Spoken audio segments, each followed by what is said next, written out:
All right. Welcome, abusive parental figures, antimatter police chiefs, and others.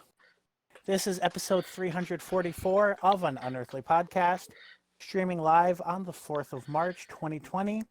Tonight we feature The Timeless Children, written by Chris Chibnall, and starring Jodie Whittaker as the Doctor, Bradley Walsh as Graham O'Brien, Tosin Cole as Ryan Sinclair, and Mandip Gill as Yasmin Khan. I am Bill Sylvia, the Man in Black, and with me are Randy Ronson McCulloch, My internet no worky, coming to you on phone. Mad Matt Winchell, My computer is powered by seething hate. Tim the Enchanter Sheridan, Tomorrow will be better. I thought I and should the say that. expectation of an incoming Thomas Fireheart. Any minute. So, this is going to be a little different than our normal podcast. I've suspended most of our news, all of our geek talk, the review of Shame if there was going to be one. And our focus is probably going to be on elements of Doctor Who because I'm pretty sure that's going to be where all of us are going to want to get our 5 cents in. I watched the first half of Kinda, then I watched this episode, and I realized there's no way we're going to have a review of Shame this week. Mm-hmm.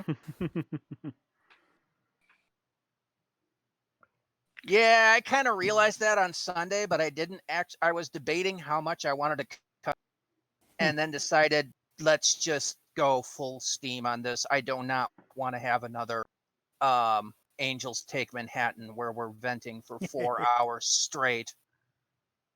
Let us begin the purge. Yes. Yeah. So what we do have tonight is going to be news and birthdays. Well, and abridged news and our regular birthdays. And then right after that, we are going to go straight into the summary, provided Thomas is actually here by the summary. Mm-hmm. Which he was trying to prepare for. Mm-hmm. Do we have then to give birthdays for all of the Fourth Doctor production staff now? No.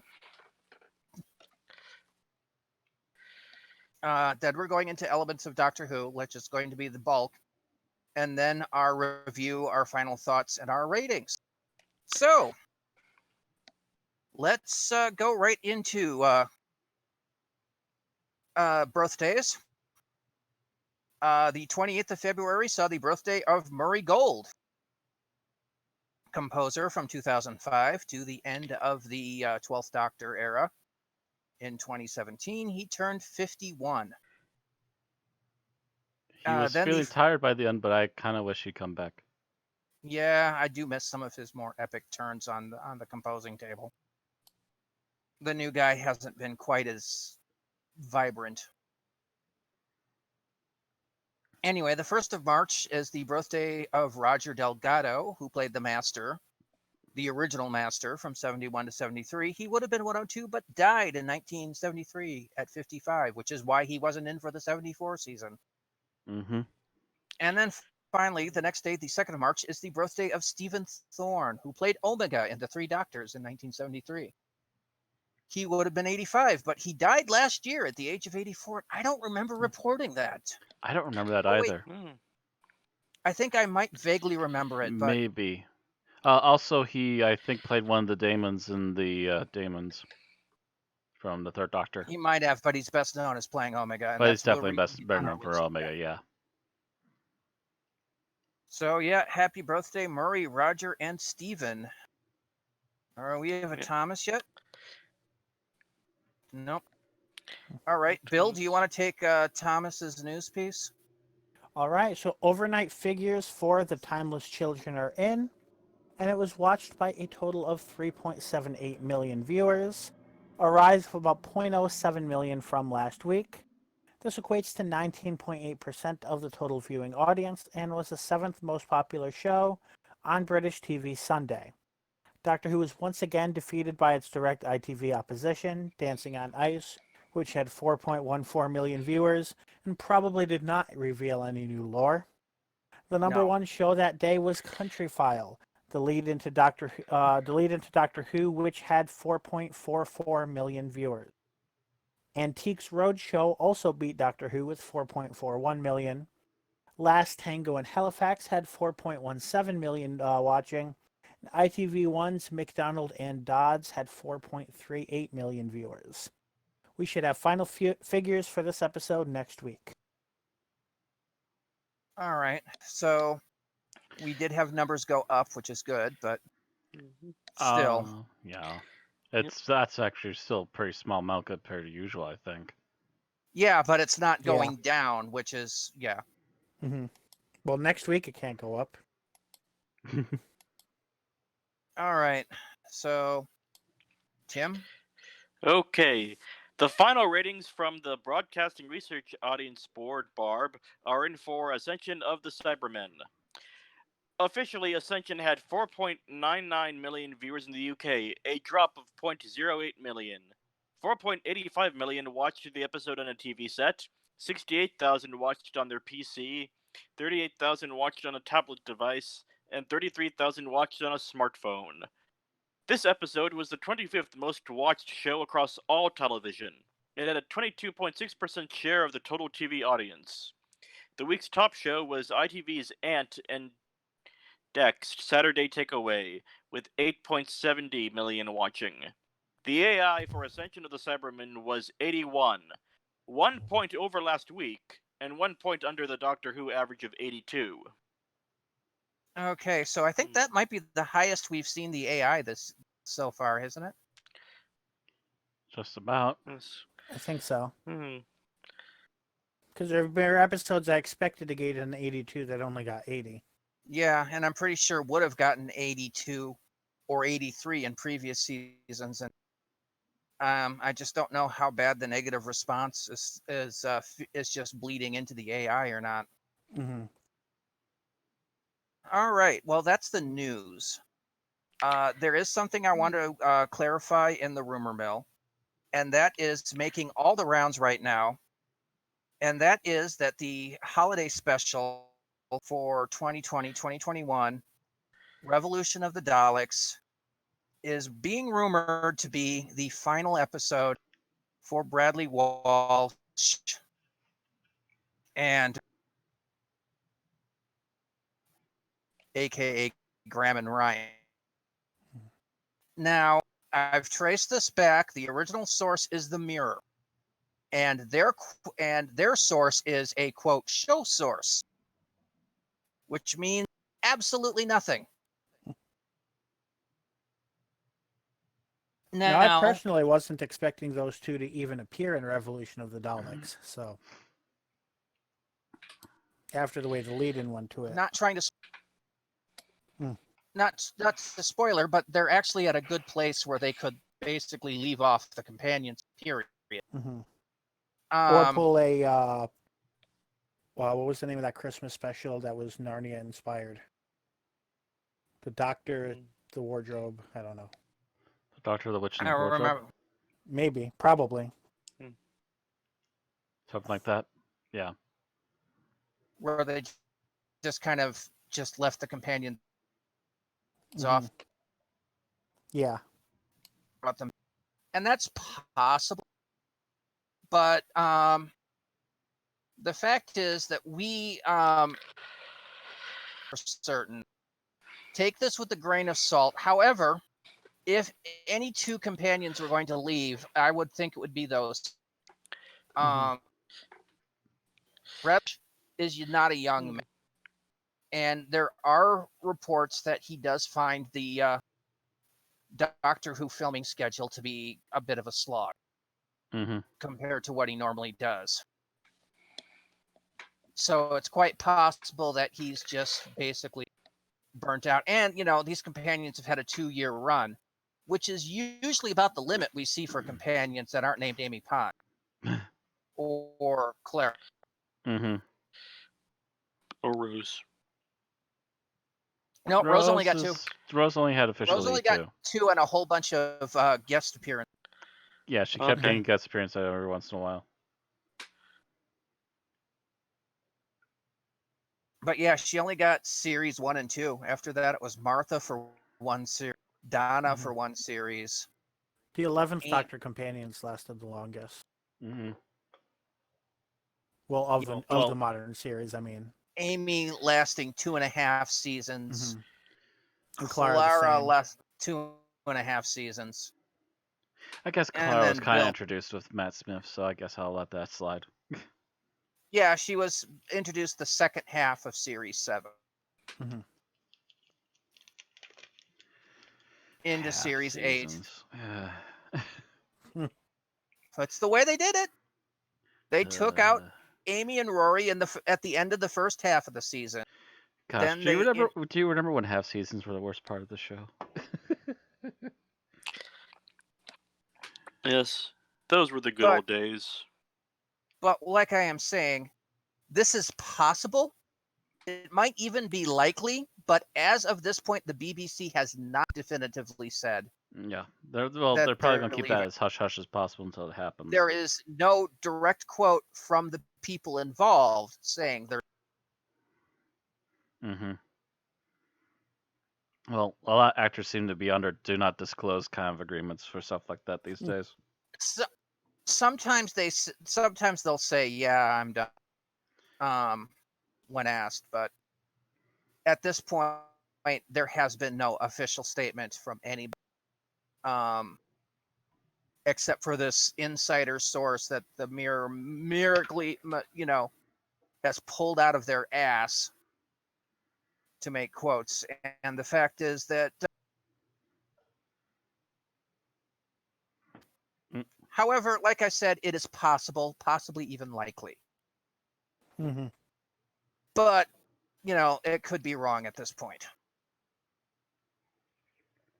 So take it with a grain of salt, but expect that even if they come back, it won't be for a full season. Companions have gone for 2 seasons. Generally can, end their tenure at any time. Mm-hmm. Mhm. Okay, so that's really just the rumor I wanted to semi-debunk. Yeah, just it's not debunked, but it's like we have no proof either direction. Yep. Mm. Okay, so Thomas, I are think you with our us summary now? person just arrived. Thomas, Oh. can you hear us? Ground control to Major Thomas.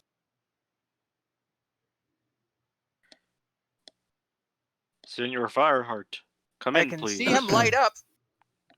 Hang on. I think Thomas? Hello.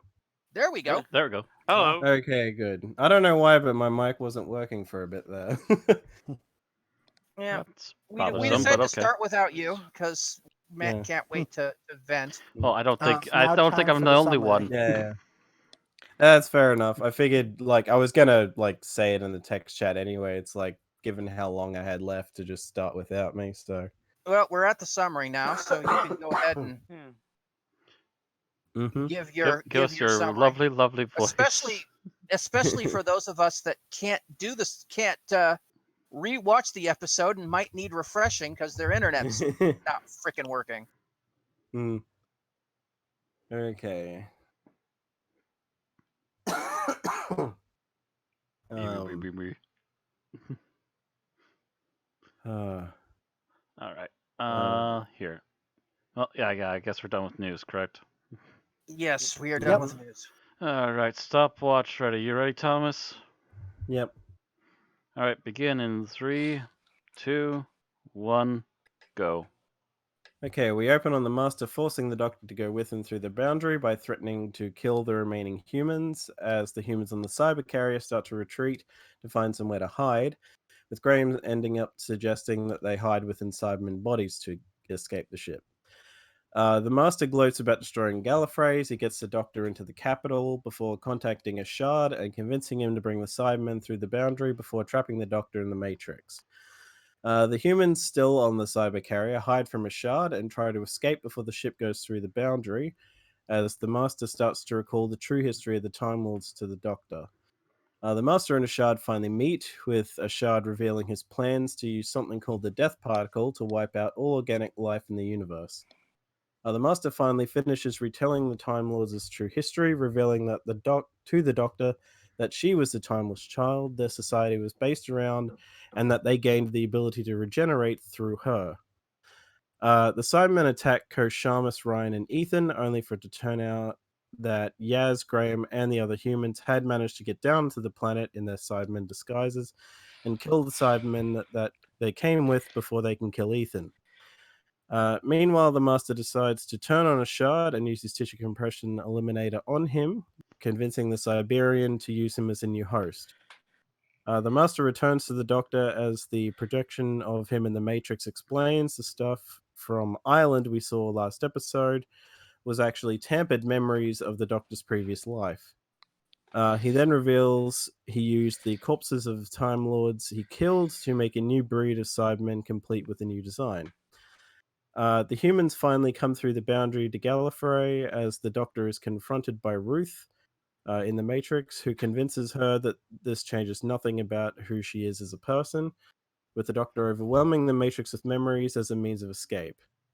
The Doctor and humans make plans, destroying the cyber carrier by blowing it to hell, and getting into a random TARDIS, with the Doctor deciding to use the death particle on Gallifrey to eliminate the new Cybermen.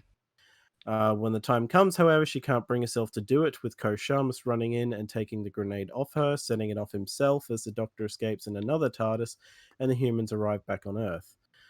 The Doctor leaves the other TARDIS on the planet from the previous episode and gets back into her own TARDIS, with the episode ending as the Jadoon appear within her TARDIS and send her to a maximum security prison somewhere in space. Done. 2 minutes, 38 seconds. That could have been much longer, but I decided I didn't want to recount all of that backstory thing. So it's like, That's fine. It's probably going to come up in our next section, which is Elements of Doctor Who, which technically we have 2 parts, but it's really going to be 1 part because it's all put together. And that is the new story of the Doctor's origins and of the Time Lords. Before we go yes. actually God. into it, are we all in agreement that Tecteun is Rassilon, or do we not agree about that? Nope. No. Okay. eh, Just No, I wanted to would- clarify. yeah. I would basically Rassilon have would have to been the assume. asshole that discovered time travel. Mm. That was always Omega. No, Omega started it. Rassilon finished it. Mm. Yeah, Omega's the one that got trapped in the experiment. Rassilon's the one that went aha and ran off with it. Yeah. Yeah. Omega technically discovered the power source. Yeah. Rassilon was the one that harnessed it for time travel. Mm. And of course was a colossal dick. Mind you, if you look at it this way and compare it to a previous episode, Omega was Nikola Tesla. Rassilon was Thomas Edison. Basically. Only Nikola Tesla couldn't protest because Edison had locked him inside an antimatter universe Mhm. and went, "Fuck you! I'm taking your invention and making it my own." Mm. That ain't right. But Yeah, at the same no time, wonder he he- also no wonder made he turned Nikola bitter and Tesla immortal. And bitter and evil. Yep. But yeah, I didn't see that at all. But But by the Oh. way, with this Yeah. new background, they completely null and voided everything with Rassilon and Omega. At least Not if entirely. they didn't null and void it, they definitely skipped over it a hell of a lot. That's why I saw that as the most rational explanation, especially since Rassilon was so often tied into the origin of the Time Lords discovering regeneration. Well, if that's true, then I find it even more garbage. Where do you get that, Bill? From where have you gotten that there was the Rassilon- fact that he was declared as being more immortal than the other Time Lords and the 5 Doctors, which is probably where the spin-off things got it from. Engines of War, which is considered to be as close to a War Doctor episode as would ever appear on the TV show, had him being able to give and take regeneration cycles and control people's regenerations. Well, that was technically the purview of the High Council. Because And remember, then they all got that from the High Council offering that to the Master and the 5 Doctors. Mm-hmm. And I know I know this, the TV show does not have to abide by this, but the only other thing that went into deep history about Time Lords was Big Finish, which distinctly had Rassilon putting the limit of 12 on. Yeah, and that's all apocryphal anyway. But all we knew about Rassilon is that he was one of the original Time Lords. Like from the early days. He was a dick. And couldn't die.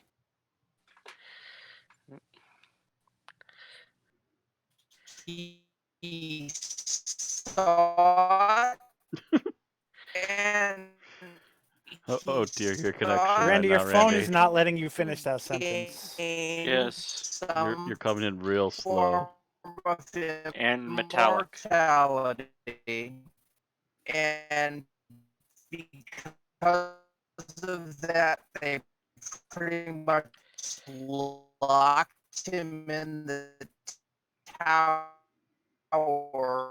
and suspended I can't follow this. Yeah. for all eternity. Because apparently he learned it was a curse, not a blessing. That's, but they let that torch get it. Oh, that was a lot There's- of skipping all of a sudden. Yeah. Hello, Randy. Yeah, least- apparently my phone fell asleep. Oh, It played Yeah. everything at slow motion, and then it put you to triple speed at the very end. Okay. No, it's just the fact that Rassilon doesn't have a lot of canon information. Right. other than he's So- an asshole and that he was the first Lord President, and there's a ton of shit named after him. Yep. Yep. Yeah. And he and the gauntlet that Torchwood had to resurrect people might have been his. Yep. Yes, maybe. because he has the other half. Right. Yeah. That's basically all we know about Rassilon. Oh, and he's out there in the universe somewhere, probably plotting his revenge. Possibly. Yeah. Most likely. There must be a bar that And- people who plot their revenge go to meet, sing. It's the Other restaurant at the revenge end of the folk. universe. And the Boom Comics had Rassilon basically pull off the exact scheme that the Master had in this episode. Well, Which nice all- to know they're cribbing from other sources. And that also had a shitty retcon involving the Doctor becoming the other. Oh, So- are you So they also aware can't that run master apparently they plan. borrowed elements of Doomsday's creation and Superman for the Doctor's background in this one? That makes sense. They cribbed Actually, it. They they cribbed parts pretty of much it. they pretty much cribbed Captain Jack's origin story. Mhm. Bit of that too. I mean, literally everything you learn about Captain Jack for like the first 2 seasons is in here. Thereabouts. Was Are found. you saying that the Doctor is Captain Jack? Except Captain Jack, we know what century he was born in. This Yeah. episode is basically saying we don't even know what universe the Doctor's from. Mm-hmm. Which I find. Well, no, actually, we didn't know that about horrifically- Jack. Remember, he was Ugh. found.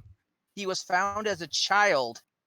He was recruited. He had a brother and a family. No, he was adopted. Because remember, they said he was found in the Bosang Peninsula. It might have been that was after the family got broken up because of war, but Yeah, I was gonna say that. I'm pretty sure that's after he was broken up from his family because he's aware of his Mhm. brother. that And only they came assume up his in parents that, are dead. Yeah, I was not really including the origin they added from Torchwood. I was talking about his initial Doctor Who Oh, origin, where they said I was found as a child on the Bosang Peninsula. I was recruited into the Time Agency. Stuff happened, and they removed a chunk of my past. Is this sounding familiar?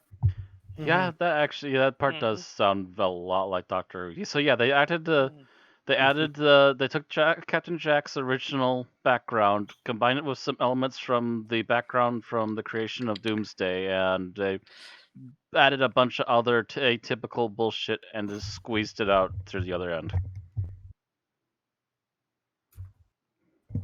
Thanks, Chibnall. Now, my major issue with this is how many episodes did this completely invalidate? As much as I'm not fond of it, this just completely blew the ending from Listen out of the water, didn't it? It blew Listen out of the water. You know, where Did it? Clara goes Because back in time to the doctor doctor's was never been a childhood. kid in the Well, freaking what- farmhouse. Because what they were saying that they kept turning the doctor back into a physical child, so that the doctor still met the master in their childhoods. So there still would have been the doctor as a child in that instance. It just wasn't their first childhood. Yeah. I'm not sure if that part was correct. I know that they were, when they were at the academy together, was actual history. The But- master said that they were still met as children, but taking the master's Yeah. word for anything. Right, I mean, and that's again, And that's well, another that's problem something with I'll talk about everything in when this we actually episode. get to what we dislike. But That's another problem with the entirety of this episode. But anyway, I've seen people say, "Oh, well, maybe the master's lying." The master wouldn't lie because the master wishes he was the timeless child. Like, that's the whole thing on his face is, "Fuck you! Why do you get to be this important? That should be me." I don't think that's what he's going It's like for. the He's whole going thing. for "fuck you." Why do you always have to be a part of me? Was the reaction I got out of him in this episode. But it wouldn't surprise me if the master was lying about this. If it was the master working for- has manipulated the Matrix before. Yes, Yeah. I was actually going to bring that up. Mm. Perhaps because the master was working towards for some greater scheme. We don't know. I am praying to God that when Chibnall steps down and some other producer takes this up, that's going to be their solution.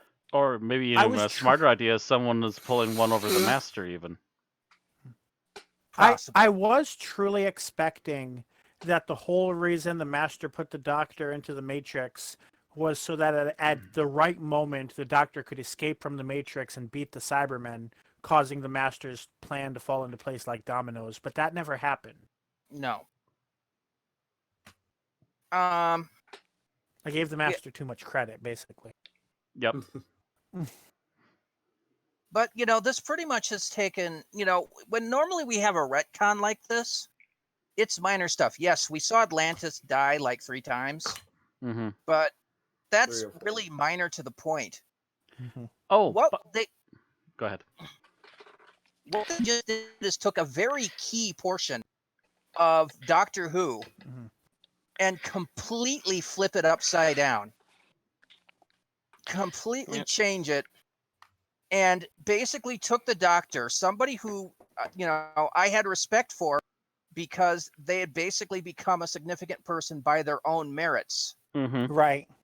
And then turned them into a special snowflake.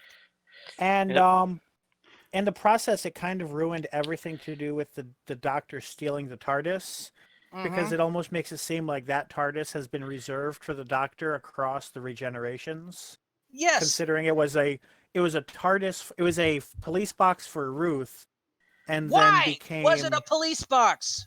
Yeah, that would make a lot. I would not have any complaint in that regard if Ruth had a TARDIS with a chameleon chameleon circuit. Chameleon The circuit. thing is, Yeah. the chameleon. Why would it have been a police box in It shouldn't have been. 2000s London?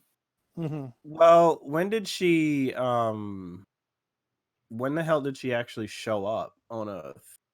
We don't know because the chameleon arch gives you false memories. Because for all Yeah, we but know, It could have been anywhere She from a couple might of have- years to a couple of months ago. It could have been anything from like 10 to 15 years based on the person's age. But that still would be 2000s England. I And mean, the there police hasn't- boxes wouldn't be around. And the only person who could tell you anything about her backstory that knows her well enough was vaporized by Jadoon. Yep. Well, actually, was Um, vaporized by a Time Lord agent, but Well, I'm talking about the human. Like the human was the only one who did not know anything about Time Lords and just knows when Ruth showed up. you mean her husband, right? No, the Hmm. the guy in that was shit at making lattes and cakes. Oh, The Yeah. creeper guy. The tea house, not the Frau, the coffee house creeper guy. guy. Yeah. yeah. Yeah, Fuck yeah. The him. coffee house guy only investigated the gal's husband, not her. hmm hmm yeah. Right, but that means he was the only person who really knew them on a personal level, even a creepy level. Nobody else Hmm. really had a relationship with them that we know of. Is there an implication at all that the fucking hell, that the chameleon arc has allowed for them to become a child and basically start over? Not that I've seen. 'Cause No. So What I I think believe there's, is yeah, it it I takes could think your have. it's existing like, it takes your existing form and basically converts it to what it would be like if it Mm. was race X. yeah, because In I this think case, there's human. like, I think there's a potential implication that that might have happened to Utopia Master, but I don't know. I think it was kind Um, of. I'm not sure who said Utopia Master is found as a child, because if it was the professor, then his memories were all false. If it Mhm. was Chantho, then there's more No, I possibility think, to it it meaning was the something. master. yeah, It was Yana that said. Mhm. yeah. So yeah, that all could have been just the product of the chameleon arch, Right. and Mm. he had been around for like 10, 15 years at that point. Hmm. Mhm. Mm. And I guess it also depends on how old Ruth was when she did show up on Earth. Because she could have been hiding there 20 years, she could have been hiding there 30 years, we don't know. Mhm. How old was she? I don't know. I mean, I guess it depends on how old the actress is, but we don't see a young Ruth, is my point. So we don't Yeah, Right. know how but old that incarnation was, at least except looked, prior for the to. fact that we know when they're chameleon arched, they would so like a human Mm, because Yeah, they're after they got arched, they would have aged Mhm. like a human. So, if it's been 10 years, they would have aged 10 years since they got there. Yeah. mm, My point is, since this is taking place more or less in mm, modern time or slightly ahead of us, yeah. it couldn't have been that police box was there from the age of the police boxes, because Ruth would have been. Mhm. Yeah. That's number I, one, and then number two is the fact that mm, it should have still been constantly changing, anyways, because the chameleon circuit for the TARDIS didn't break until the first Doctor. Yeah, but the chameleon Right. circuit usually activates the TARDIS. It goes, okay, what's the surroundings? Oh, cow. Yeah, but still, both things still count, though. It's the fact that A, it's not the mm, right time frame for it to be a police box, and B is the fact that it didn't break and get stuck as a police mm, box until a long time later. Yeah, because it was pretty much established in An Unearthly Child that 1963 London was not the Doctor and Susan's first trip. She knew Hmm. far too much about the French Revolution, Yeah, and the implication was that she might have been there. Yeah. so at that point mm, the chameleon circuit was working. yeah. Hmm. And then the Um, Doctor gets out, going from 1963 to 10,000 BC, looks at the TARDIS. It's still a police box. Why is it still a yeah. police box? In For surprise. Yeah. for what it's Yeah. worth, Joe Martin, who plays Ruth, was born in 1959 or 1960. But that still leaves very little wiggle That's a room, considering she'd have stretch. to have been a Yeah, I toddler would have said Doctor. that they still would have been Yeah. like the Mhm. 70s when at the very Yeah. possible, Let's maybe remind 80s. you, as of 1982, when they filmed Legopolis, there were only the amount of Uh, left on one. Those left in. Phone's Randy, you're acting up going again. again. Yep. Come on, phone. Stop trying to fall asleep on me. You've got to charge. Don't do that. Okay. Can you hear me again? Yeah. You're clearing up a little bit. Yeah. When they filmed Legopolis in '82, there was only about a handful of police boxes left in service in the UK. Okay. Like you could count the amount on one hand, and that was in 1980. Mm-hmm. Since then, there are now even less. I think there's like 2. It's like maybe 2 or 3, and Maybe 3. that's not including the ones that the BBC owns, probably. No, props. I mean, the actual in-service police Mhm. boxes, Yeah. which is technically a recommission that they added, I think, about 2000. And Mm-hmm. they're probably the only thing, the closest thing to a payphone left. Oh, that the locals specifically requested a police box in that case. There's one out in the Westlands. I can't remember where. And then there's one up in Scotland, and that one's red.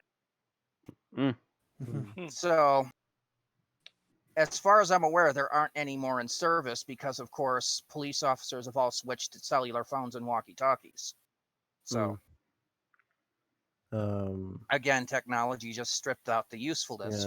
Yeah. But that's by 1982. This is happening in 2020 or 2021, something like that. In which case, the convenience circus should have just gone, oh, there's definitely like next to none of them left, and the ones that are around should be well known, so I can't hide as that. Poof. So, so the implication is just, based only on that, seems to be that over the centuries, the TARDIS has just liked being a police box and reverted to that with different versions of the Doctor. Yeah, it's and still, I'm not a fan of that. No. Yeah, no, I'm that not sounds either. dumb. That's very hand. The funny thing is the also- very easy solution would have been the lighthouse was the TARDIS. Yes. And Yeah, it that was would have just made like, sense. that would have I made a would lot have been of okay sense. with that. Yeah. and they'd already set up with Spyfall that the entire interior can even be disguised to not look like a TARDIS interior. And even if it wasn't the lighthouse, like either the top of the lighthouse or a support building. Yeah. Right. Something connected to the lighthouse could have been the TARDIS just as easily. Mm-hmm. Yep. Or you again, could it just could walk have into a just looked closet like a in the generic lighthouse, TARDIS. and all of a sudden you're in the TARDIS. Also, this whole thing also negates pretty much what was said in The Doctor's Wife, which is a far superior episode. The Doctor's wife, where the TARDIS said, "I chose you." Yeah. The Weird Clara episode, which was already half retconned out of existence, but now it's even further retconned out of existence. Time of the Doctor. I think so. Yeah. I was trying to, because there's so many of the Doctors in that season, I couldn't quite. There's Time of the Doctor, Day of the Doctor, Name of the Doctor, in that order. Mm-hmm. Yeah, Time is the one, because that's the one with great intelligence. Yep. Where she goes back and pretty much pulls over the. I was never fond of that, by the way. Yeah, I never. No, but- I've ignored that ever happened. That's one more thing that's retconned out of existence by this. Yeah, this Good. just goes willy-nilly and destroys not just, classic episodes, but fuck ton of new Who that has been established. Speaking of which, one thing I wanted to keep bringing up, but we kept getting on to other things. Have we forgotten that Missy ever fucking existed now? Because the Master completely acts like Missy never happened. So some people are arguing that this is a pre-Missy Doctor because we never saw the actual regenerations. Bull. I'm not sure if I buy that or not. Bull. I declare. I mean, we don't really know the exact order of a lot of these anyway. The only confirmed ones we really have are War Master to John Sim to Missy. That's the only real confirmed order we have. We really don't know John Sim to Missy. Right. We know, that's what I'm saying. Oh yeah. True. The only ones that we know directly happened with no Master in between is Jeffrey Beavers to Tremis. Yeah, Jeffrey Beavers to Anthony Ainley. Anthony Ainley to Snake Lizard Goo to Eric Robert, and that's really it. Yeah. Actually, that's right. We don't really know much about the War Masters. We know that Eric Roberts was eaten by the TARDIS and apparently resurrected by the Time Lords. Mm.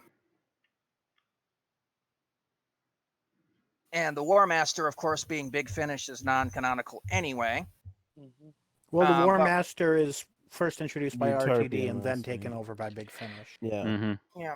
But I mean, you mean as far as being Derek Jacobi? Yeah. Yeah. But we really don't know if he had an outing as the Master or if he was just the 5 minutes we caught him in the Mm-hmm. in Utopia. Mm. But Yeah, we have nothing That- official on canon for that. then Mm. that happens, and he becomes John Sims. That regeneration we see on camera. Mm-hmm. But when Mm. John Sims disappears into the Time War, attacking Rassilon, we don't see him turn into Missy. Mm-hmm. Missy just shows up Mm. the next season after that Mm-hmm. at the end, And I mean, we see the moment where Missy forces John Sim to regenerate and vice but we versa, don't see but we never don't see what they regenerate into. correct. Mm-hmm. So it could be that it goes Sims to this guy to Missy. We don't know. Mhm. Yeah. We honestly do not know. Although I would say that these two act remarkably too alike to be direct regenerations off of each other. Mm. Because remember, usually regenerations tend to act a little bit opposite for some contrast. But Mhm. this guy was going full Sims. Yeah. Ending the universe, what fun! Yeah. Oh god. Mhm. God damn it! You're not supposed to be channeling the Joker. That was John Yeah, Sims' job. It very much feels like this Master Doctor duo is channeling 2007 Doctor Who. It does. And of course, Chibnall have being part of 2007 Doctor Who. That Yep. might be why. I liked it when they did it the first time better. But God, this just breaks more than it fixes. I mean, everybody's like, well, at least this fixes the Brain of Morbius stuff. I don't fucking care if you break everything else to do it. I always figured that, it would have made more sense to have some of Morbius's faces on there, and Yeah. that made the most sense anyway. Yes, Mhm. yes, it does. So- So just bringing them back into the fold actually breaks it more for me. But no, it doesn't break it more for me. But for me, it's just like, oh, look, I fixed this one pottery vase, but I had to break the rest of the pottery shop to do it. No. Except that the Mhm. Doctor doesn't remember those regenerations at all. So how did Yeah, Morbius that's bring them actually out? True. It doesn't actually fix it. It has a nice huge crack in it. Thank you, Chibnall. Right. You just broken everything and didn't fix a bloody thing. It's all Yep. still fucking broken, you fools. And we still don't know what the hybrid is, which was I Oh, was don't recently make me reminded murder of you. by social media. Don't even go there. But Mhm. okay. So according to this, they took the Doctor's ability to regenerate and used it to create the Time Lords. Why is the rest of their physiology the same? The two hearts, the 60 degrees. I mean, to Well, be fair, the two hearts has been inconsistent anyway. Because William Yeah. Hartnell only had one heart. It's been and apparently consistent. Patrick Troughton only had one. It's been and- consistent since the Pertwee era. Yeah, Yeah. we're just going. We're going to leave to any mishaps before Pertwee when the Pertwee officially stated this is fact, to just Mhm. be they weren't prepared for that back then Mm-hmm. because Remember, they were back in still the trying to Hartnell keep era- the Doctor's background a huge mystery. Back in the Hartnell era, they weren't sure the Doctor was even an alien. Mm. Mm-hmm. They Mm. thought he might be a human from a future society. But I'm saying, if we're trying to fix plot holes by going back to pre-Hartnell, Hartnell should be a part of that.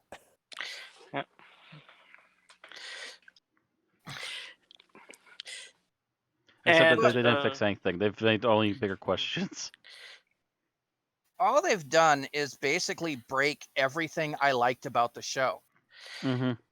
I mean, I take it we're going from the assumption that Ruth and all the secret doctors, I'm gonna call them, are all pre-Hartnell.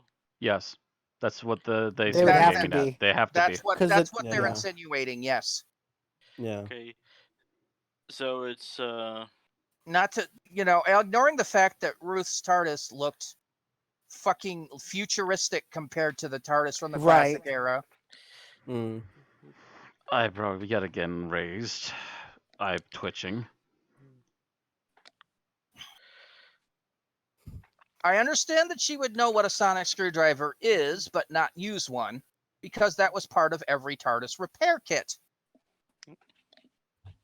The Doctor just took it out of the repair kit and started tinkering with it because he got bored. Oh, yeah! And there's another thank you to Chibnall. Mm-hmm.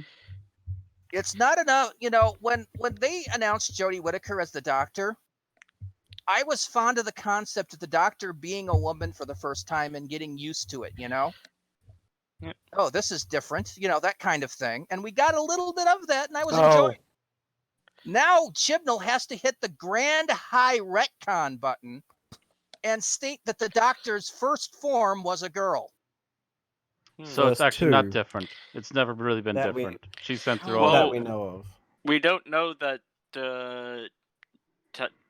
Tala, what was her name? The explorer Tanya Tectayun. Tekayun, the child that she discovered was the original Doctor. No, That's but it's what the they are first. saying, though. That's what they are Yeah, heavily hinting at the entire time as well. But that even then, we now also have the Ruth Doctor added to that, and the Doctor's past, Mm. which Mhm. makes the whole concept of Jodie being the first Null and void. null and void. Mm. And again, you're just taking the thrill out of my life. Let's just keep cracking that face harder, Chibnall. That part last season in The Witch Hunters where she hits sexual discrimination for the first time, I enjoyed that. I liked that fact because, yes, in history in that particular time, women would be looked down upon. And I liked the fact that the Doctor was facing that. It was, topical for that. It's And topical and it's something that has to be faced because it's a historical fact.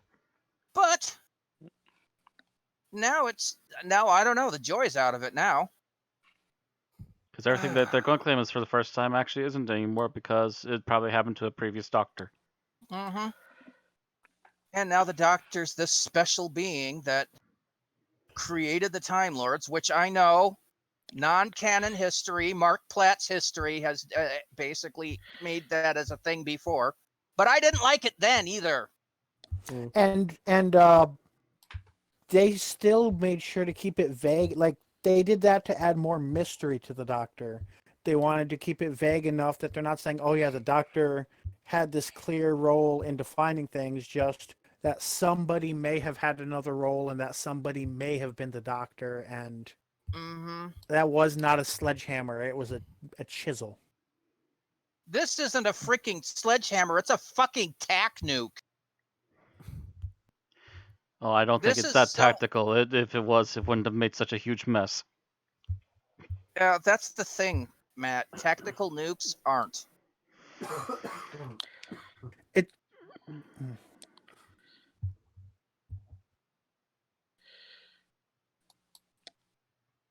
They've just tried to swat a fly with a tack nuke. It's not working. The funniest thing about this whole thing to me is that I honestly thought I was going to be annoyed as the rest of yous are, and for some reason I'm just not. I don't know why. It's not even like I can absolutely understand where you're all coming from and you're all making good points in that, but for whatever reason, I don't know why, but I just don't seem as bothered by this. I'll put it this way: I'm still saying they probably should never have done this.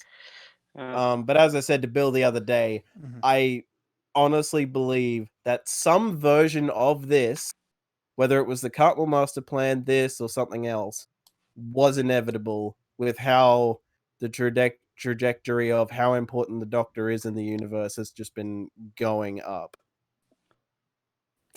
Someone I would have would done actually vote for something the like this opposite to eventually. happen, where we prove that the Doctor isn't that special. She's just Oh, very, yeah. very lucky.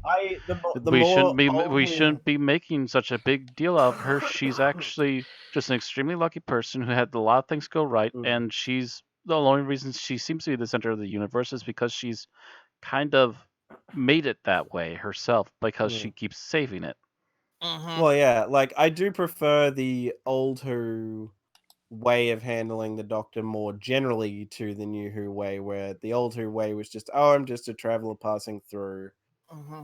and I just happen to fall into this shit and help people out, as opposed to, I am the Doctor, the oncoming storm, all this Well, you see, bullshit that started with Tennant, the thing and it's is, just carried through. I get that, with the passage of time, the Doctor has gotten more important and more feared. Mm-hmm. That's just a matter of getting your rep. Mm-hmm. But the fact is that rep was completely self-made. Yeah. Because if you look at the Doctor in the beginning, the Doctor's actually a freaking asshole. Yep. He's selfish. I've always said that the Doctor doesn't really appear till the very end of season 1, beginning of season 2. More season 2. It's not until Susan leaves, Mm-hmm. and that's I mean, the beginning of season 2, that you begin to see the Doctor as this more heroic figure. Mm-hmm. And it really doesn't fully finish, I think, until damn near the end of Hartnell's run. Right. Yeah. I think. Is it the moon base where he gives the speech that kind of becomes the doctrine for the future of the Doctor? Yeah, but I really think you see it first around like the War Machines. Mm-hmm. Is, I think, about where that journey finishes. But these Mhm. only got about Yeah, 2-3 serials left the after War the War Machines Machine. is definitely where he Yeah. became full-fledged hero because he's risking his neck and constantly trying to foil the enemies of that particular story. Mm-hmm. He I goes a sense few steps something above and wrong. I beyond. have to go fight it. Yeah. Mm-hmm. Mm-hmm. So, it's about the War Machines where that fully, I mean, if you look at the gunfighters, he's just going to get his tooth, pulled. Yeah. And then chaos ensues as it usually does. Mm-hmm. So that's not really heroic. But, Mm. the War Machine, excuse me, the War Machines, he turns up, he senses something wrong, and he's like, I got to go fight them.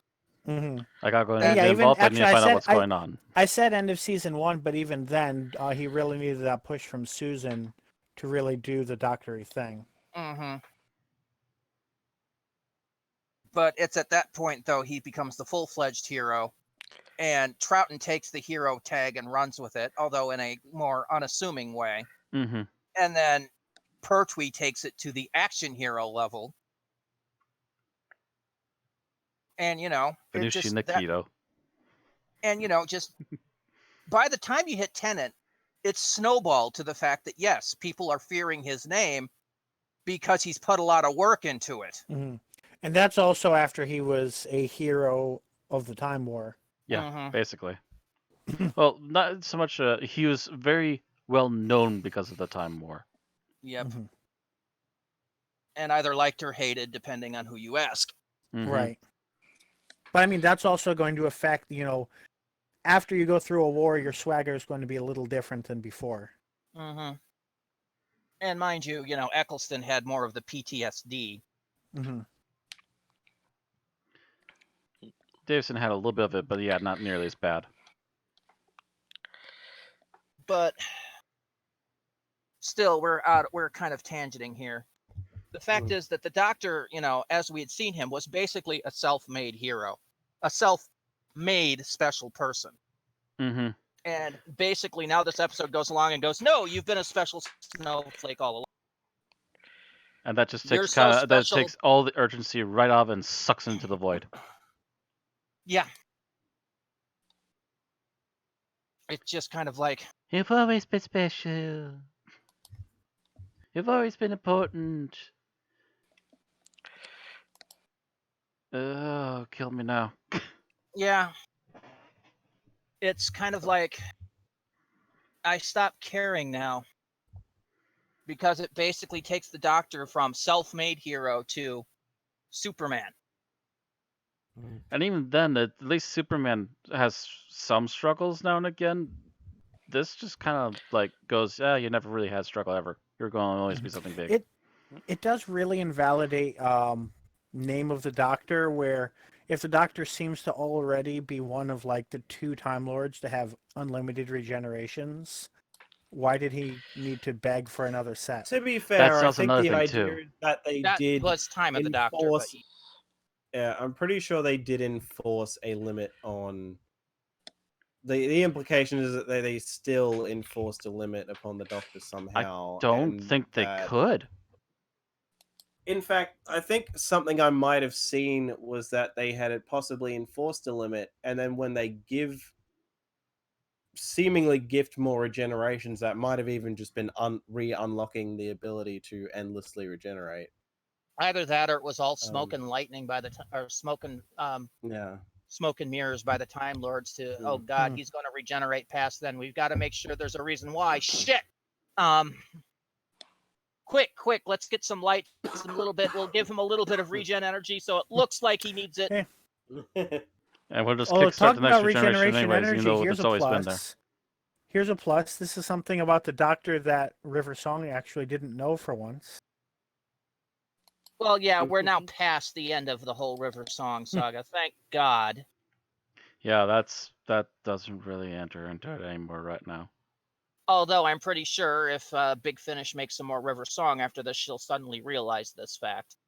Because she's freaking River Song and knows everything. Oh, just murder me.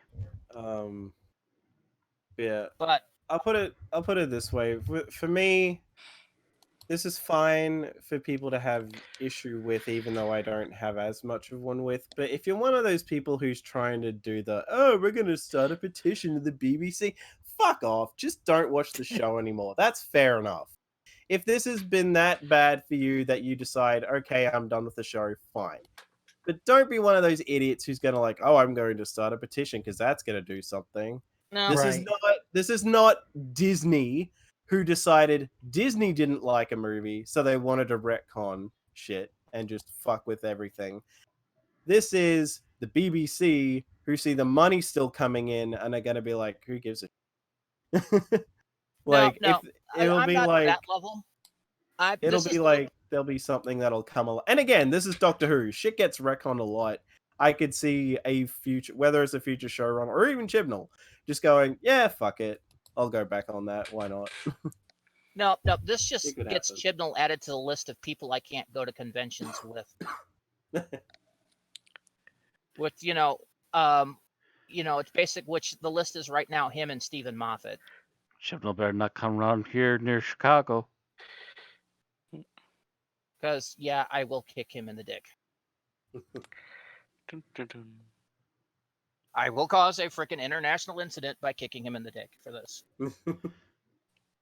You're going for kicking him in the dick. I'm going for metal baseball bats. Oh no, that gets you in jail, Matt.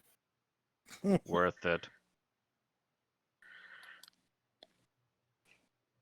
Yeah, if you freaking Office Space him, I'm pretty sure that's jail for life. That's the point you become the master. But no, I mean it just eats at me about how much this fucks up rather than fixes. Because yeah, if you say this thing is supposed to fix anything, I can guarantee you I can point out where it's wrong. This doesn't fix anything. This makes even bigger questions with no answers. So just knowing we're still going to have a lot to say and keeping an eye on the clock, any major things that will not fit into our regular structure anyone wanted to still get off their chest? I just wanted to say, at least they didn't go the way where it turns out the Time Lords were the humans who fled the Yeah. cyber war. Oh, thank God for that. No, Yeah. that's still out in left field right now. Yeah, That they're not is- entirely they sure, can- although they can apparently the still Master run did with that. explain that the only reason that teleporter went to Gallifrey this time was because he happened to find it and forced it to open. And that's still really iffy. I mean, Hmm. technically speaking, they could still run with that. They could imply that the Doctor was a human that went through from the future into the past Right. by use of that portal, and exposure to the energy is what gave them the regeneration power. And I will freaking kill Chibnall if that's where he goes. Hmm. That's the I point. I doubt it. show. I I show. honestly. I show up with the baseball bat with Matt. I just realized they broke fucking River Song. Because how does River So- Song have limited amount of regenerations then? So yeah, the limited amount would definitely be a question there. I've seen people arguing both ways that this makes River make more sense and that it makes her make less sense, and I think that number is a large part of it. It makes more sense in the saying that it makes it clear that regenerations are not unique to the Time Lords and are not a unique creation by Rassilon, and that they happen. It has happened in other ways. Also, But yeah, weren't- the limit of 12 definitely would not make sense for River in any way, even if you consider her as making more sense now. Also, weren't the sisters from Mind of Morbius supposed to be the ones that controlled regeneration? No. No. What was it that they They- controlled they're- then? They could mess with it. They're but they. basically another branch off from the Time Lords. Yeah. Hmm. They just went a different way culturally.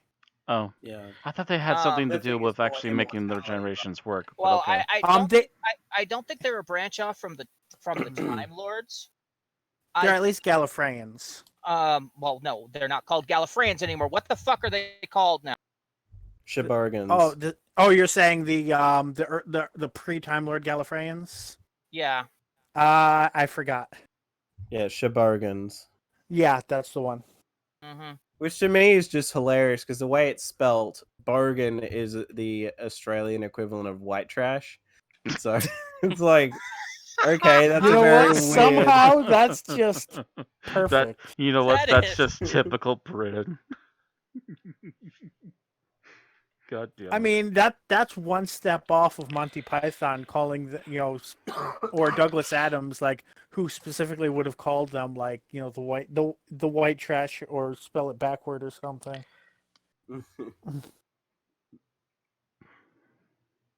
I would Oh, like that's to point something out else.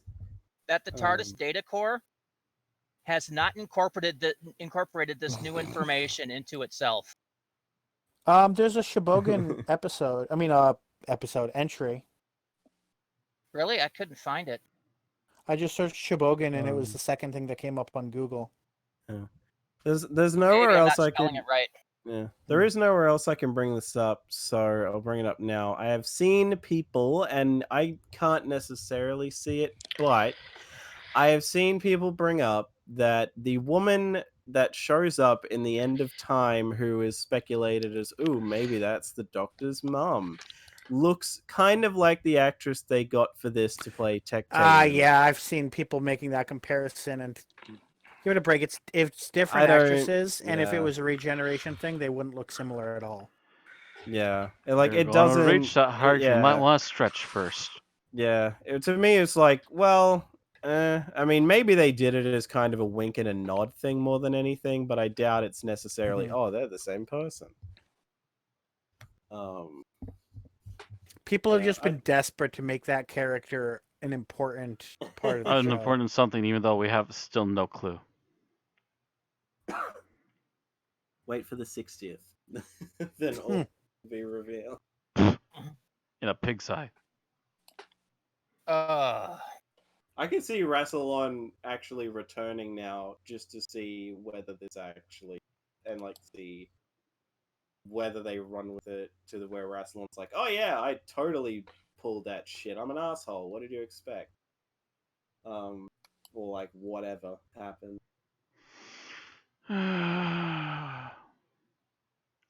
Anyway, are we good to go? Mm-hmm. I think so. I think we can start things we like about the episode. And in all my setup time, because of that, I forgot to sort the names. Oh. This does not take me long. Okay, so first up on the list is Thomas again. Oh. I'm just gonna go with the acting. Like, say what you will about what's been done to the lore and all this and that. This, to me, is still a very well acted episode. Oh yeah, I will not argue anything on the actors and actresses that make this happen. Yeah. Mhm.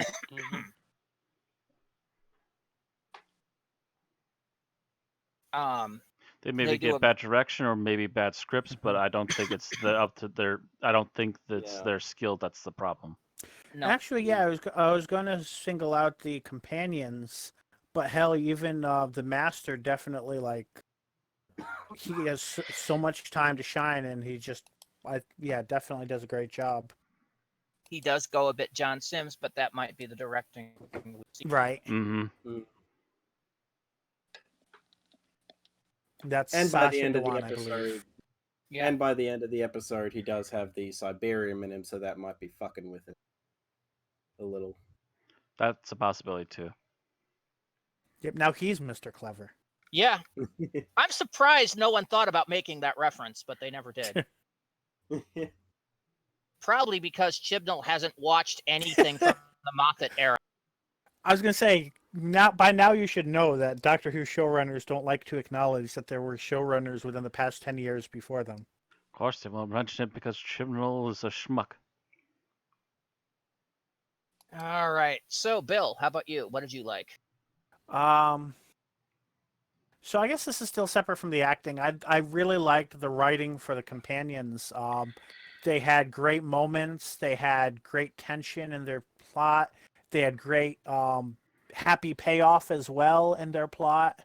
Specifically, the escape from the cyber ship. I know we talked about stuff that was stupid about that last week, but given that having already happened, they had a good plan. They had tense, emotional scenes pulling it off. That was part of the acting you mentioned, as well as directing. Mm-hmm. And it paid.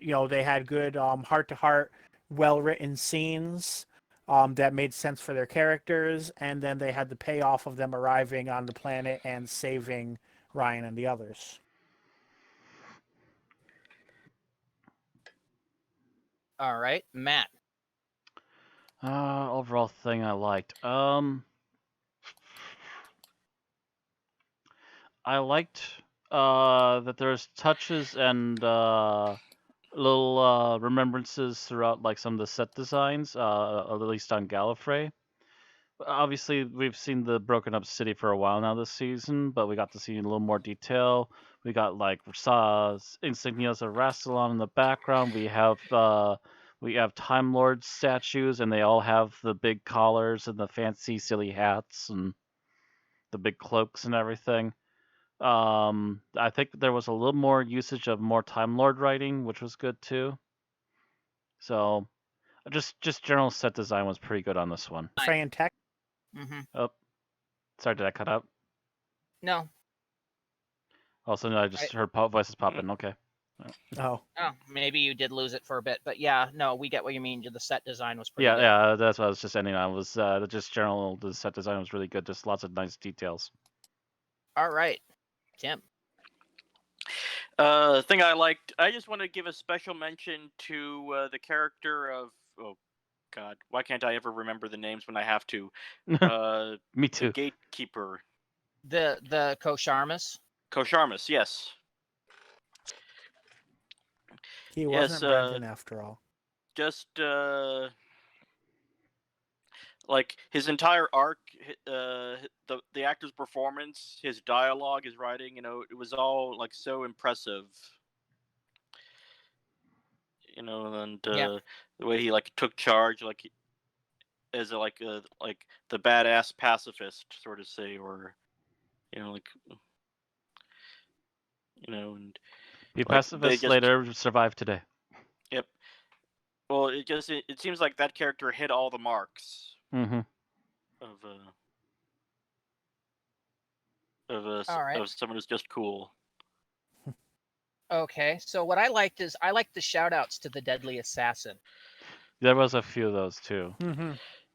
Oh, we had such great There were times together. Shoutouts to a lot of episodes, but the Deadly Assassin was definitely one Definitely of the one big of the ones named, yeah, unofficially. Running through the halls, assassinating presidents. Yeah. Talking about references, throwing a rock at robots, that was a Five Doctors reference, right? No, I don't remember them throwing a No. rock at a robot. The Master never threw a rock anywhere near the assassin robot? No. No, I don't Oh. remember him throwing a rock at the assassin robots. No, I remember he just pointed the Cybermen at them. Yeah, he pointed the Cybermen at them. The Cybermen fought, and he managed to slip by. I wonder if TARDIS says what that line was a reference to then.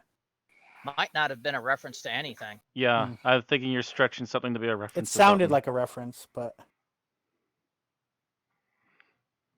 Just anyway, meant yeah, how many not worth waiting for. Yeah. But Okay, so now we're up to what we disliked about the episode. Thomas, you're first. Thomas. Earth Thomas, your microphone is muted. Forgot about that. I must have had it muted, so I didn't like cough into the mic a ton. Least favorite. Oh god.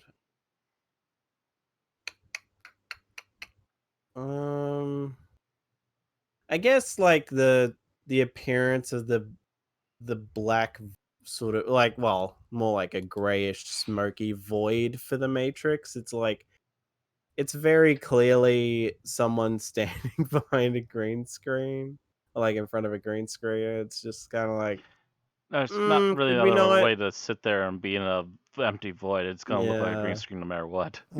Well, Because yeah, we but know I the guess it's trick. like, well, yeah, but I guess like even just like, I guess if it had been a black void, it mightn't have bugged me as much. But something about the specific way they did it made it look more obvious for some reason. I feel like even if they just immediately transported her to a fake location, that it would have just been like, oh shit.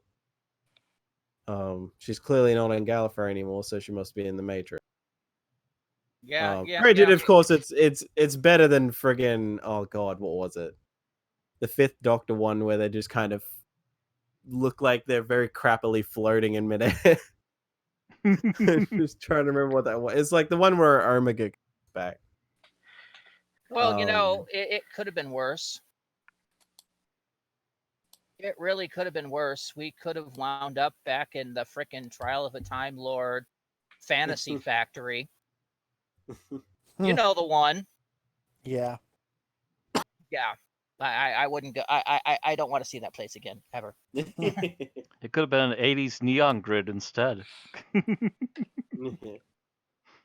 Let's right, go Bill, real how low about tech. you? So I dislike that there wasn't at least one other Time Lord in this episode.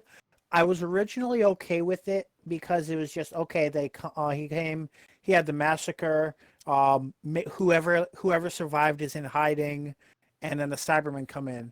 But with all of this backstory, there should have been at least one person who was not the villain of the episode for the Doctor to speak with that had some sort of knowledge on Gallifrey, someone that she could communicate with intelligently about Gallifrey, and who could either claim things were false. Someone who, I would especially want it to be someone like Rassilon, but just any Time Lord, I think would have made a lot more sense in this episode. That was such a lore dump about Gallifrey.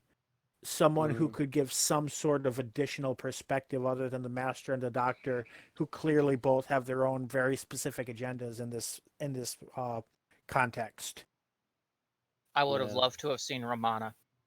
Yes. Apparently, she would have been on Gallifrey, so apparently now she's dead. I had Possibly, unless she ran off too.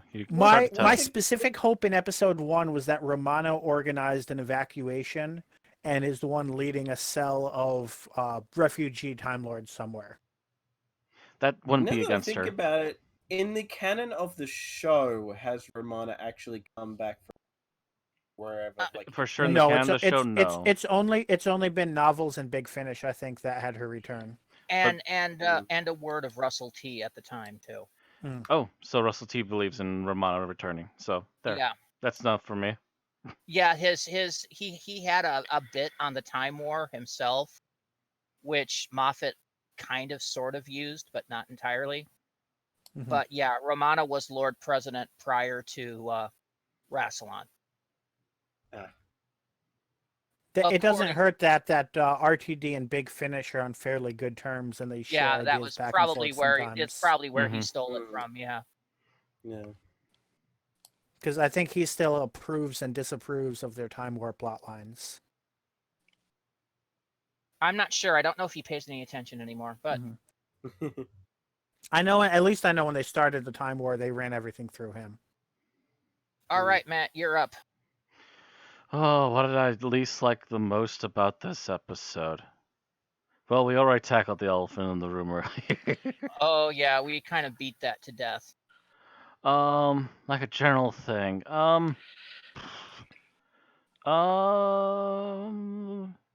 You know what?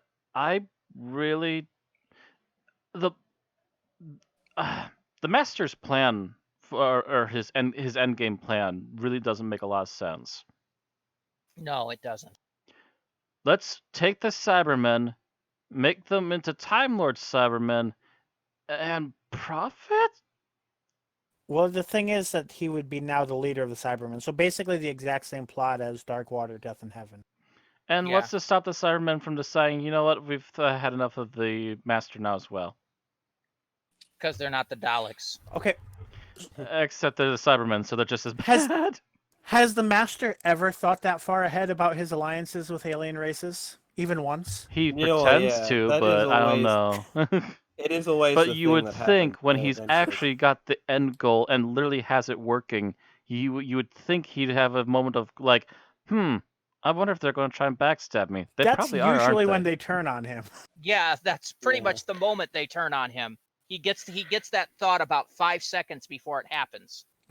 Because pretty much his plans, if you look through the Roger Delgado era, his plans is contact alien race, lure them to Earth by promising them great power, ? Profit. That's pretty much his every single scheme he's had. Pretty So much. in fact, the even further argument is that he's literally set Even in himself up to Spyfall. fail again. Mm-hmm. So no matter which way you look at this is a really bad, stupid plan. Not to mention, he's abusing the stuff that he was pointing out to the Doctor as well. So technically, he's no better than any other Time Lord. He's never claimed to be. Mm. He just doesn't Well, like the he supposedly murdered them all because he's better than them, but whatever. he just doesn't like the fact that he has the Doctor factor in him. Well, that's the point he was bringing up this episode. Yes. Yeah. Whereas, Missy, season 8 Missy, would have been quite pleased to have the Doctor factor in her. If you get what I mean. Wink, wink, nudge, nudge. Yeah. Yeah, they the Master definitely comes off as an embittered ex in some of the tone of this episode. Doctor, give me the news. I have a bad case When of it was loving really you. that was really the Master that walked out on the Doctor. If you Mhm. look at the Doctor Falls. Well, I think they've mentioned that it's numerous times that was the Master that walked out on the Doctor. It's just, Because So, the Master's an asshole. I think that's a universal fact. Except for Missy. Missy were trying to turn things around, but apparently they've either forgotten that or something.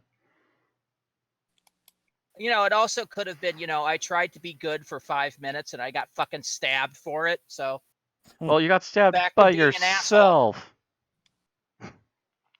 all right, Tim, how about you? What did you dislike about this? I disliked the way they portrayed Tatooians. Tat. Oh God. That lady's care of the what? Tetiun. Tatiun?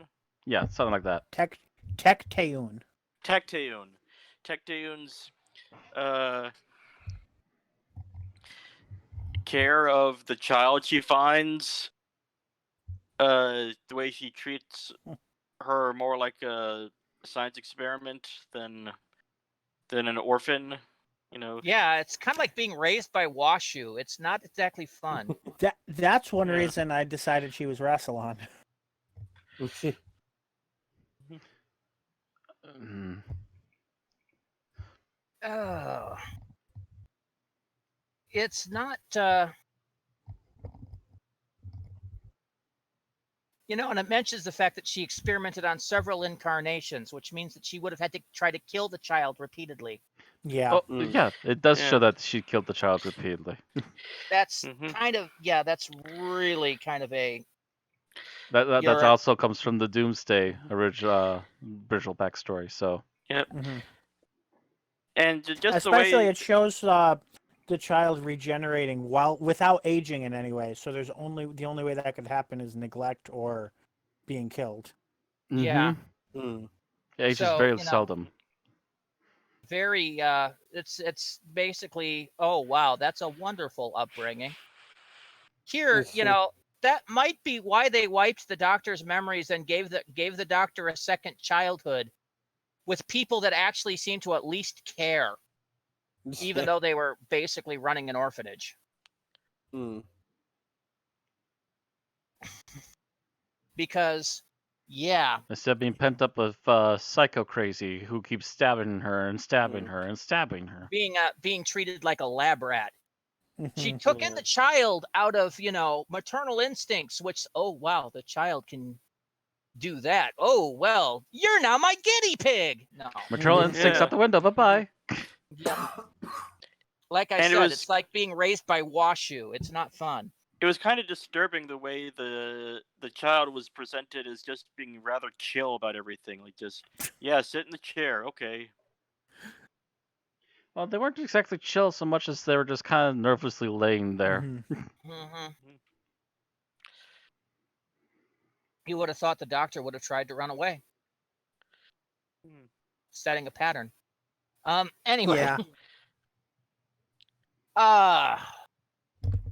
So my least favorite thing about this is the Master's plot involved using the dead bodies of Time Lords to create Cybermen. I was kind of the opinion to do a cyber conversion, the person needed to be alive. Until Dark Water, Death in Heaven. Oh, that's true. They Mm. did use corpses for that, didn't they? Yep. Yeah. That's Hence been the Cyber changed Brig now. and everything else. Yeah, I'd Mm. forgotten about that.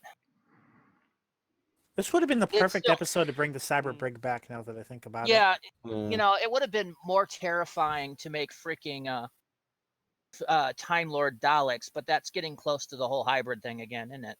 Yeah, let's not go back there. That leads to people shoving people up the anus of a Dalek. Let's not. I mean, there is Infecting Daleks with the Time Lord factor. Oh my. I guess you could still argue that it's a bit odd that like the Master seems to claim, oh, but because these cyber Time Lords will have infinite. It's like, okay, so how did you unlock that then? Like they will infinitely be able to regenerate because they're cyber Time Lords. It's like, how? Well, supposedly he stole the information from what's it called, the Matrix. It's still an Probably. ultimately stupid goal. You have your regenerations locked down, and you've already used a few. Yeah. Mm-hmm. Your Yeah. frings will outlive you. It's not like he has, it's not like he's working with the Ronnie who could, reverse engineer what Rassilon did. Mm-hmm. Or what Tecteun did, sorry. Oh my. I'm still on. Yeah. Well, that even just made me think of the implications of who Tecteun might be. And I'm just like, oh fuck. Oh, you missed that part. Yeah, that I think we oh no, you were here for that because that was after the summary. But yeah. No, if Tecteun could have been the Ronnie or the Ronnie's mother. Hmm. Mm. Think about Oh that. shit. It would Yeah, I really could see sync that. up. Hmm. They do have a similar sense of morality. When it comes to Mhm. science, yeah. Alright. I had this idea that it was turned out that Tecteun was the master. No. Nope. Nope. Again, No. Master would not again, be the Doctor only quite just met so the Master pissed. when they were both kids. Mm. Yeah. Because, the master was just this guy, and the Actually, doctors. that makes a big question, Mm. though. Do you think maybe the Master might have been the kid that pushed the Doctor off the cliff? I was wondering Could- that originally could be. myself. Hmm. I was originally wondering that. The problem is that would have taken place in the first lifetime, That's and true. they both would have gotten reset. So, could have been the child of the kid that pushed them off the Yeah. cliff, though. I mean, we all know that like a ton of Time Lords would have had their memory wiped, so no one let this slip. Or at least not so much now wiped, but like modified. Now I'm just getting the mental image of somebody walking through Gallifrey, flashy thinging Time Lords. You never heard about this guy. They never existed. You never saw anything about them. Oh, yeah, and I Rassilon went to the created the darker Time place. Lords. I went with someone just walking through Gallifrey with a drill. Time for lobotomies. Mm-hmm. That's But now I'm just imagining Rassilon giving everybody Torchwood's date rape drug and being like, "Oh yeah, Tecteun never existed. The Timeless Child never existed. It was only Rassilon." And by the there way, is you no like Dana, mittens. only Zool.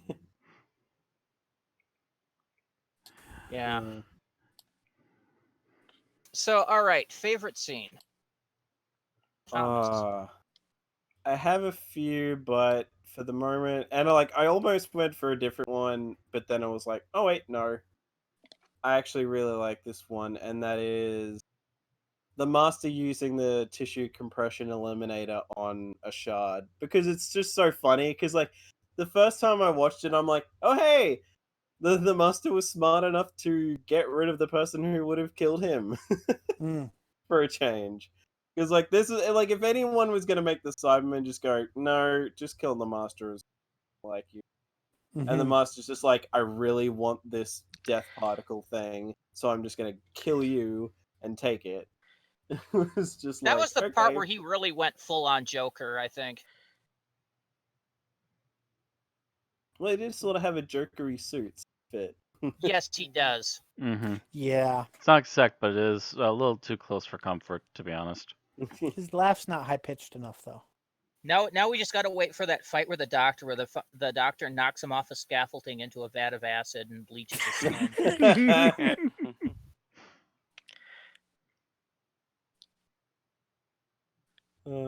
Yeah. Okay. Bill. Favorite scene. Oh, I forgot I was second. I've been trying to pick my favorite scene, and I think I am going to go with the scene where they're hiding from Ashad, because it was an extremely tense, very suspenseful scene. And they did some interesting things with how it was directed and everything to really show that in a way that would not have necessarily been obvious to pull off.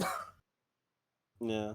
That was actually the one I was going to go with originally. I decided. Save it for someone else. All right. Yeah. Matt. That could have been mine as well. I have another one though, and I've thought of it.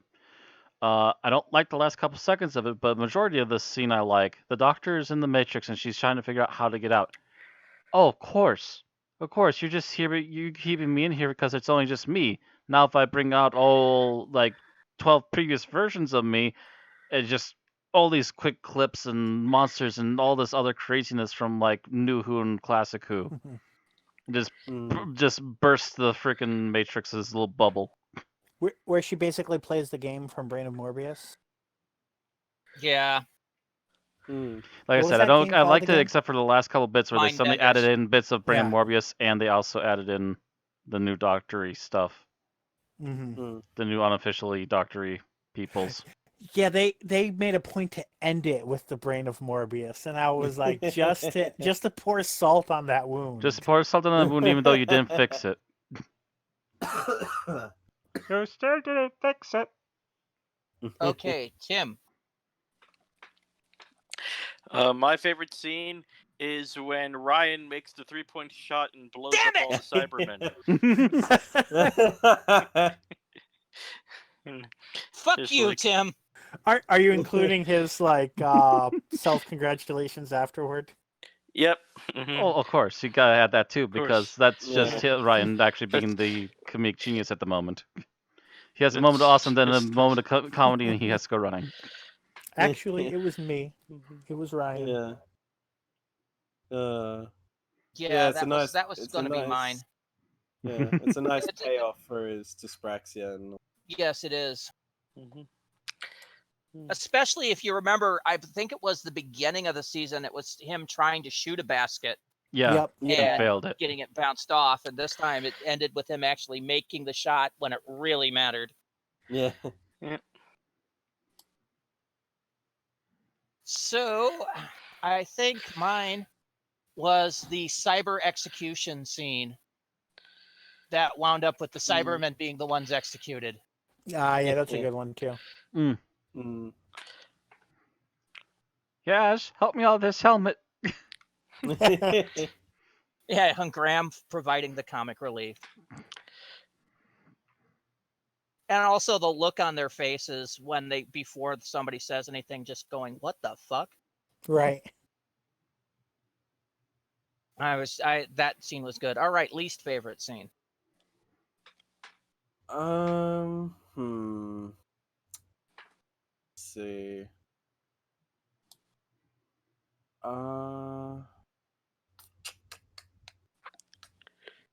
I guess just by virtue of it initially being oh god, actually no.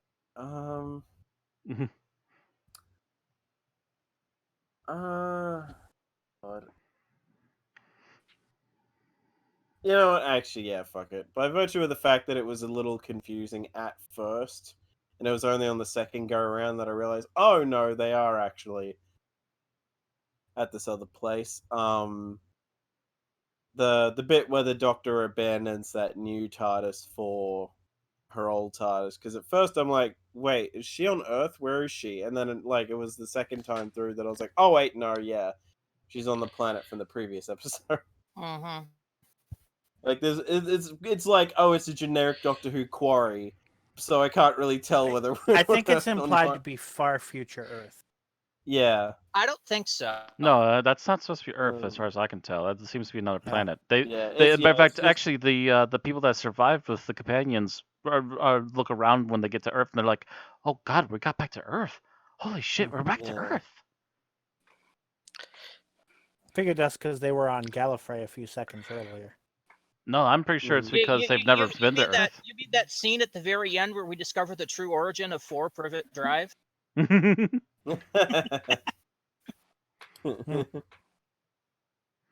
I'm like, shit! It becomes a flat. Okay. All right.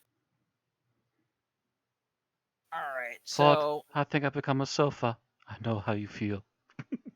all right, Bill, your least favorite. So I'm going to go with the what happened to the child? The child was you. Because we get all of this like actual shit being shown on screen, and then the And he just literal says it. most important point of the episode, we're just taking the master's word for it. Mm-hmm. Like what? The Mm. literal most important piece of exposition in the episode is literally just that. The most deceptive person just saying it out loud. This is why I don't trust it. I can't trust the master to be, Mhm. I can believe the Time Lords would do this to somebody else. I just, yeah. But the master's like, oh yeah, can't you tell the child is you? I'm Right. like, and we don't show it? No proof? Fuck you. Can't prove it. All There's right. too many gaps. Mm. Hand All right. wavy. Matt, least favorite scene. Again, outside of the elephants in the room. One that also particularly made me go, "Oh, what the hell?" Was the conversation between Yas and I forget Graham. Basically, Graham's just I'm going, from you're Yorkshire. like one of the best people I've ever met, yada yada yada, and Yaz is just like, yeah, I think you're one of the better humans I've ever met. It's like, really? That was Graham's response The- too. Yeah, The- I did all that's my that. That's response what I- too. It's like, See- really? The funny thing is, I kind of like. I was definitely not expecting any more than that from Yaz. Like I felt like I just felt like that was the British way to respond. Was It that feels one-liner? empty, hollow, and unhuman. I mean, to be Especially fair, after everything else that was just said. there's- It's just like, really? I think it's a matter she had nothing to say, but she decided I had to say something. Which is funny because it makes it an interesting companion to Can You Hear Me? Where the doctor doesn't know what to say. And then in this case, Yaz says something. Yeah, And it could have been worse. Graham kind of laughs. Graham could have done that, and Yaz's response is, "Well, yeah, but I think you're a jerk." A complete nightmare. Right, like I felt Yaz put a lot of feeling into that line. I definitely I don't disagree know. about that. I felt like zero emotion out of that line read. I got to admit though, I will I not don't be know. I will not be surprised if people take the fact that she uses the exact wording of "I think you're a great human" as "ooh, maybe she's not" or whatever the fuck. It's like, it was a particularly odd way to word it, but it's It was just an like, extremely guys, odd probably I mean, way she to was word it. using Graham's wording, but yeah. Given that, like, apparently there's been a running theory that maybe Yaz is a plant by the master. Like, Yeah. okay, I think that's giving the going a writers bit too much credit. yeah. Maybe she's a Zygon. all of her memories are from a Oh, Okay, all of that her might memories are work. from a chameleon arch. That's why she gets development so rarely. maybe her whole family's Zygons. They've just they're part of that group that tried to integrate into Earth. That would actually be a cool plot line. That would actually be not only legitimately cool, that would actually explain a lot. More than it should. All right, Tim, your least favorite scene? My least favorite scene is the scene where the doctor, not the doctor, not the doctor, the master, shrinks. What's his face? The cyber leader, Ashad. The cyber zealot. the cyber zealot. That's the easier nickname for him. Because it seemed kind of abrupt, and like, I don't have a problem with the scene itself, just with the execution. Yeah, I don't have a So problem with the abrupt, scene you itself. forgot I to do- feel you like forgot to make a pun. I don't like. It's not that I don't like the scene itself. It's the fact that it feels like you just wasted the potential of this particular Cyberman. I don't know. I thought he'd run his course by then. I was expecting it. Yeah. Mm. I wasn't necessarily expecting it, but I was also like, well, there's only so much you could really do with this character. I was kind of feeling that within the next few seconds, Ashad was going to try to kill the master. So that seemed the only natural outcome was that one of them was going to shoot first. I knew that they were skirting it at that point. The master had been skirting the zealot, killing him from the moment they met. And I'm just like, yeah, eventually that's going to happen, or the master's going to kill him. And let's face the master, he's going to kill him. Yeah. I mean, you could argue why if it's a tissue compression eliminator, why would it work on cyber? Yeah. Yeah. Why would it work? I wondered that. I actually did wonder that one on my first watch. Would that have worked with all that metal? Hey, it's not it wood. still would have killed him because the tissue, like the human part of him, would have died. But yeah, there would have just been like, it would have just been an empty shell that frame hit the there. ground. Yep, a cyber frame there with chunks instead of a frickin' mini. You notice they've gone from action figure size to like frickin' mini. Like little miniatures, yeah. I had the fucked up mental image of the Master playing D&D using minis from people he tissue compressed. Oh, he would absolutely do that. Except I don't know if he'd have the patience for D&D. Oh, He he'd would- have to be the GM. He would need Adderall. Oh, come on, you could see. Come in, Doctor, we need to play a game. To be honest, now I just picture that one scene from Spaceballs with Darth Helmet's playing with a bunch of action figures. That's fucked up. Considering what's going on in that scene, yes, that's really fucked up. Yeah. Before I state my least favorite scene, I'd like to go back to the whole Yaz being a Zygon thing. Her whole family, and isn't Ryan trying to hook up with Yaz's sister? Yep. Yeah. You know, Zygons, sucker things, poison sacs in the tongue. Think about that. Not judging. I'm sorry. I'm still trapped on the doctor, not the doctor, the master playing miniatures with his own version of neighborhoods and lorries. Okay.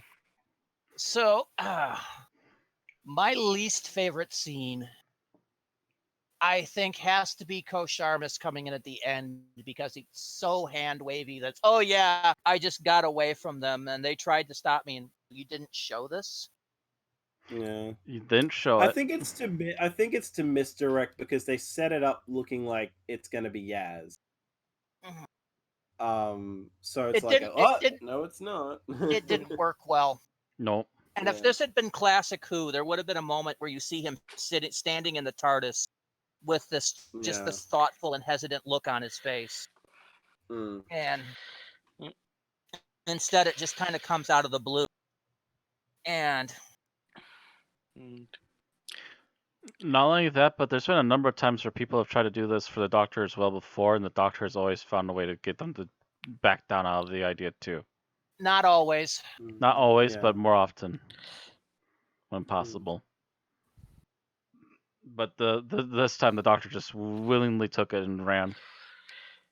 Yeah, that's why I don't like that scene. It seemed like a cheap and easy way for the Doctor to get out of making the hard decision. I mean, in a way, I was kind of glad. It's like with all the baggage the Doctor has, it's like, yeah, I can see the Doctor, despite the baggage, still being like, yeah, I still don't want to really I still can't bring myself to do this. Here I am having to push a button and end all life on Gallifrey again. I was having flashbacks to Parting of the Ways. Coward every time. Coward. I actually think I said that when I was watching.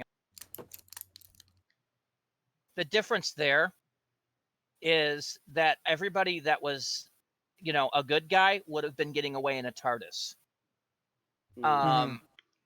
When it was faced with the option of Parting of Ways, that would have basically killed a lot of people on Earth too. Although I still find it hard to believe that the Master managed to hunt down and kill every single Gallifreyan. Yeah. I mean, that's a big problem with that particular story altogether. Is that it's like they don't even show or explain how he did it. Yeah. In Day of the Doctor, you remember when they were asking how many children were on Gallifrey at the Time War? The episode with all of the Doctors showing up? Oh. But remember the fact that the number was in the billions? And that's just the children? And many of them lived out in the woods. Or out in the wilds, yeah. And now we're assuming that the Master killed everybody? Or did he just kill the Citadel? In which case, enough that bomb would have killed off everybody else on Gallifrey then. Thanks, Doctor. Even still, the population of the Citadel or the capital would have been huge. And the Master just waltzes in and kills everybody? To be fair, I feel like he might have not so much nuked it, but done some kind of bombing. And he mopped up afterward. There were no bodies, no blood streaks. Well, apparently he put them all in the cooler. Yeah, he put all the bodies in the cooler in the basement. How did he do that too? Because that's a lot of people. All I'm right. assuming he had help, but he's the master. He so doesn't say takes full so. credit. There's no evidence of it. Just a So lot of assumptions. he hired a janitor. Little do you know, there's this one Time Lord called the janitor, and his whole job is to just clean up after everybody. The one guy the master didn't kill. You're the janitor, right? Yes. Clean up, would you?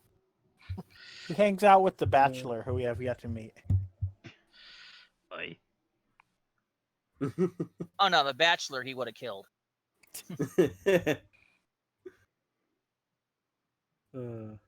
Right. So final thoughts, Thomas. A video I saw like the day after this came out had someone basically describe this as a bad idea that was executed well. And yeah, I can see that. Because as much as I am still like, as much as it doesn't bug me anywhere as near as much as a lot of people, while I'm still of the this probably shouldn't have happened, it did not absolutely break the episode for me. So I still think this is a good episode, probably not a great episode, but I still think this was good. The acting does a lot in that way.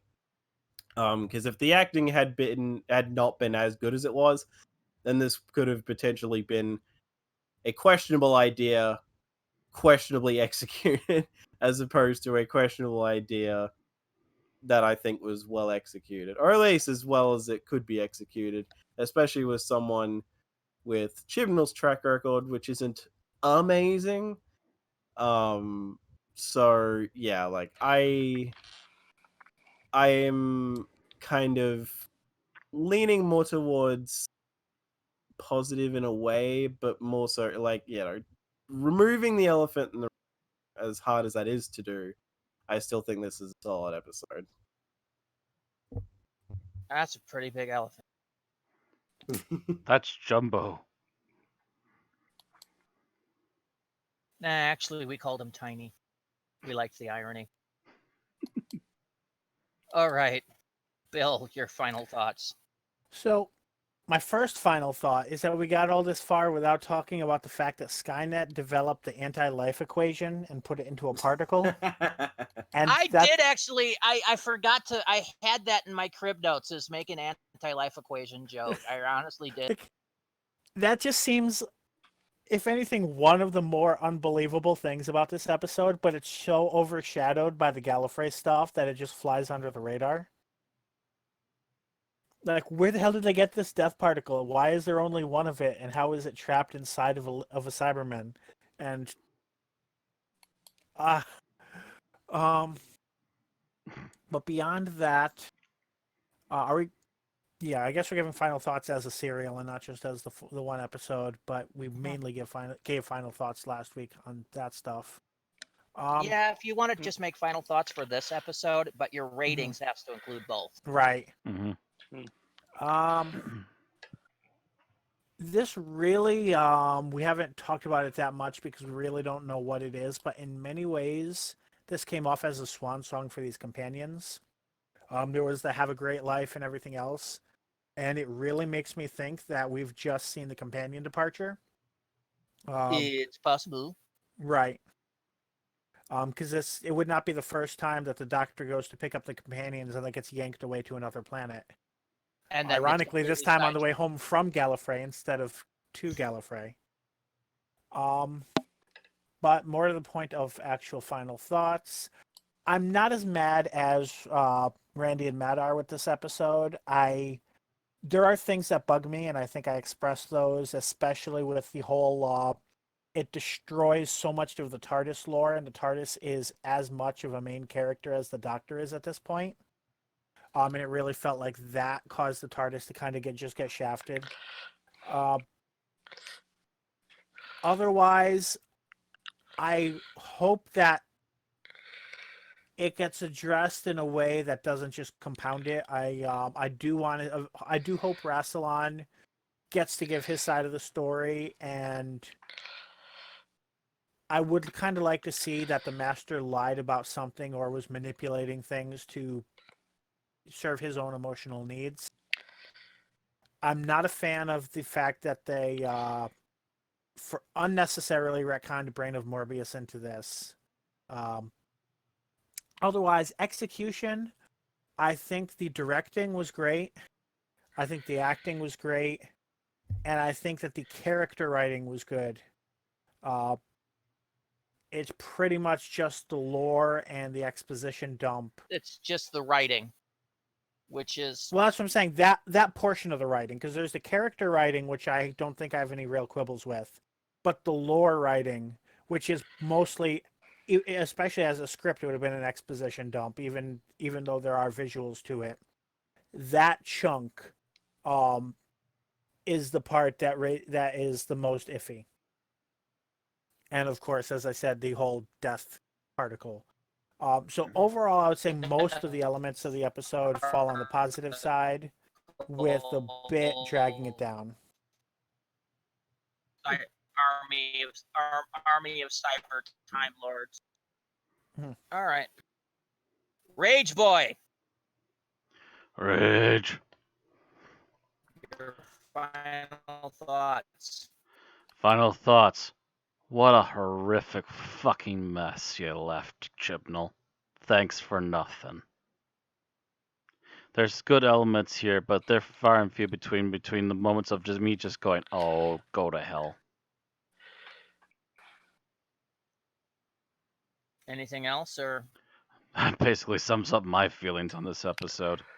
okay, Tim?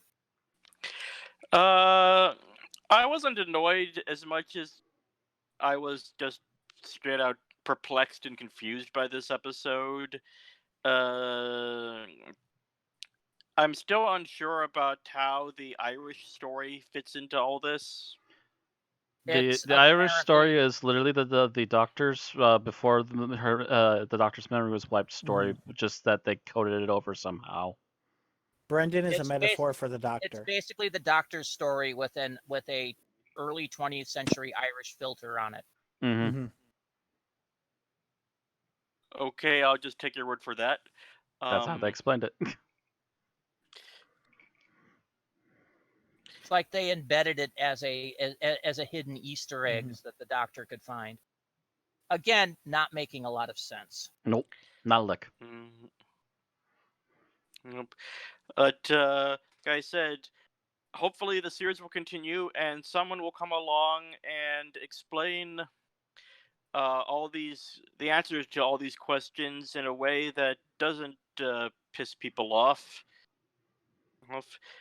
And I think you know that I believe that this will happen. And then Santa Claus will come down the chimney and give everyone milk and cookies. Right. Okay, so that's Tim's final thoughts, which come from Timland. Oh, you sweet innocent babe. All right, so my thoughts. This was a train wreck. It was a well-acted, well-directed train wreck, but it's still a train wreck. Chibnall wanted to change everything for Doctor Who, and instead he broke everything. Mm-hmm. Basically took a baseball bat to pretty much plot in his continuity. What continuity? Just ain't flying, boy. He let loose the rhino in the china shop. Yes, he did. And it broke a lot of shit that people didn't want broke. It broke my favorite episodes. It broke some of my not so favorite episodes. It broke every kind of continuity. It just basically Chibnall basically fucking up everything and going, ha ha, my ball. No.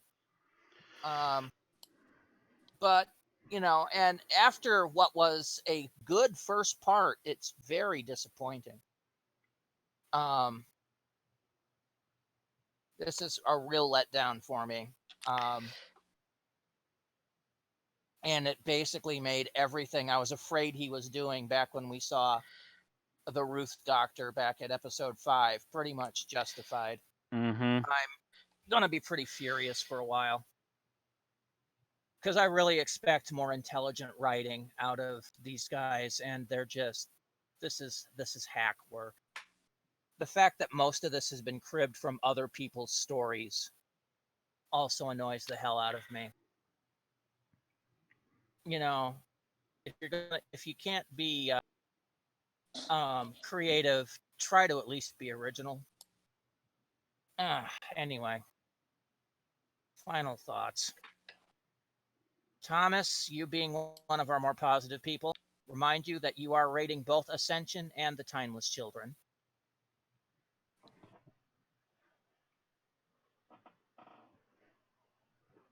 And Let's see.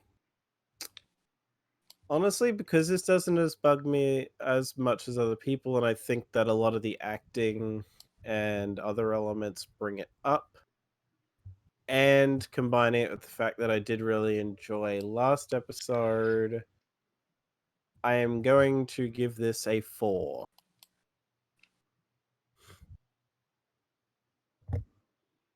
all right.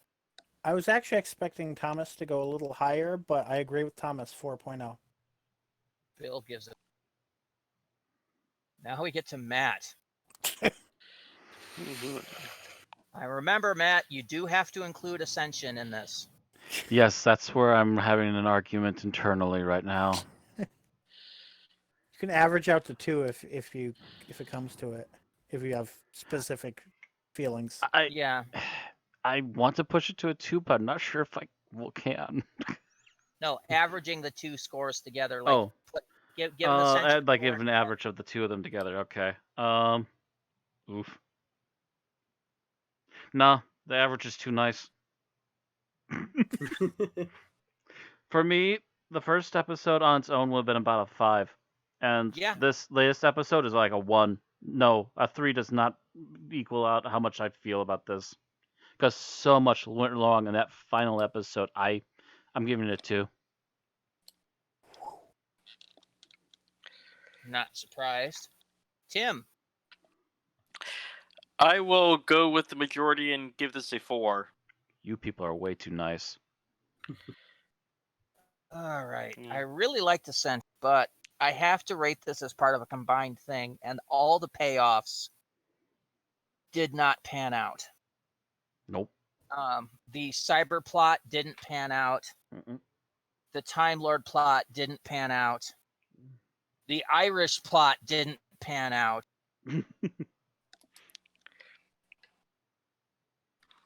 Nothing in this panned out, but there are some good scenes in there. Mm-hmm. Fuck.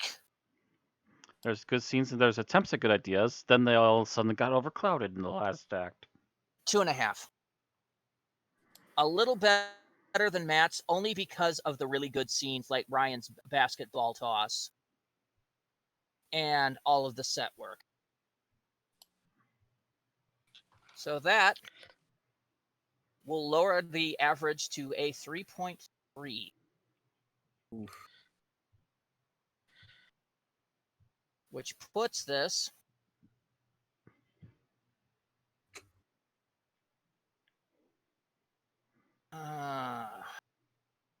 at number 248 of 332. And now that I think about it, is anyone rethinking their scores for Fugitive of the Jejune? Because I remember those basically being yes. considered Actually, places. thank you for reminding me. I was planning to revisit mine. I remember saying that I would probably raise my score if this episode had a satisfying enough explanation, and I think I'm probably not going to raise my score. I'm going to lower mine. Your score for Fugitive was a 3.5, Matt. 2.5. 2.5 with a modified rating.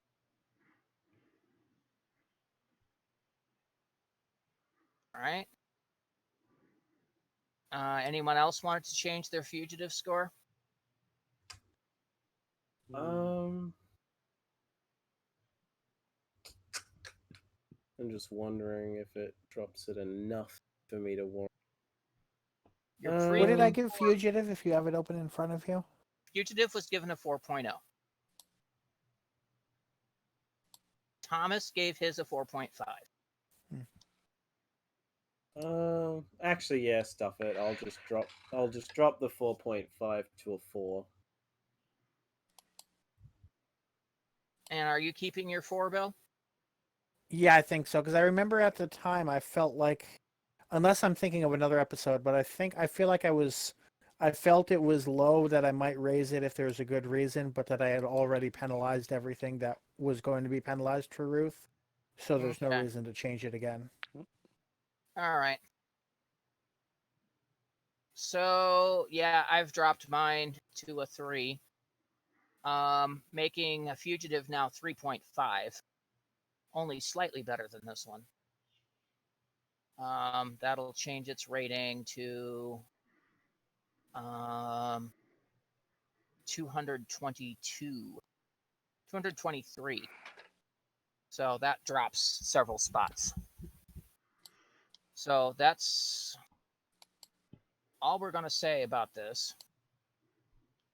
248 out of 332 things reviewed. That's all we have to say about Ascension of the Cybermen, the Timeless Children.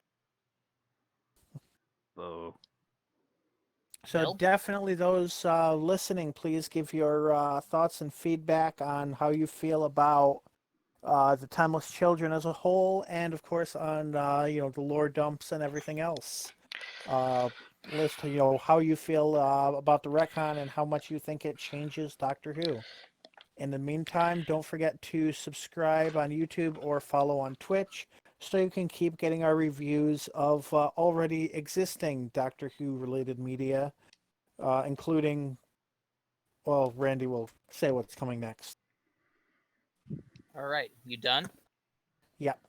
All right, so now with season 12 over, we go to our usual tributes that we do every year, which we've had to postpone because of course, the actual series coverage.